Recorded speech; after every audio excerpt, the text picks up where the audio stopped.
আজকে আমরা চলেছি নর্থ কলকাতায় ঠনঠনিয়া কালীবাড়ির উদ্দেশ্যে। ভিডিওর মাধ্যমে সম্পূর্ণ মন্দির থেকে শুরু করে মায়ের মূর্তি সমস্তটাই কিন্তু আমি তুলে ধরছি। এই হলো মা কালী। এখানকার মা কালী সিদ্ধেশ্বরী নামে পরিচিত। পাশেই আছে ঠাকুরের মূর্তি, আর এখানে কিন্তু নিত্যদিন পুজো করা হয়। দূর দূরান্ত থেকে এখানে লোক আসে মায়ের মুখ দর্শন করার জন্য, আর মা কিন্তু সকলের মনস্কামনা এখানে পূর্ণ করে। খুব জাগ্রত এই কালী মন্দিরটি। বাসে করে এলে কিন্তু এই সামনেই নামিয়ে দেয়। ঠনঠনিয়া কালীবাড়ির একদম মুখটাতেই কিন্তু বাস দাঁড়ায়। আর এদিকে আছে দেখো শিব মন্দির।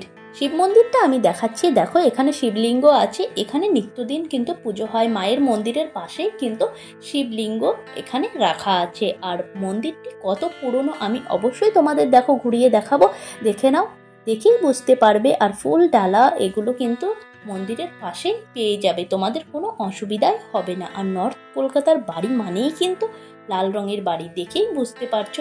আর এদিকে দেখো এই দোকানগুলোতে ফল মিষ্টি তোমরা পেয়ে যাবে। আর এখানে আছে ধূপ লাগানোর জায়গা। দেখো মায়ের সামনে আরতি করে এখানে কিন্তু ধূপ তোমরা লাগাতেই পারো। আর এই দেখো এভাবে আরতি করা হয় মায়ের। তো মনস্কামনা করে এখানে এভাবে আরতি করে এখানে ধূপ লাগানো হয়। মন্দিরটা আরেকবার দেখিয়ে দিলাম। আর এখন আমাদের বাড়ি ফেরার পালা।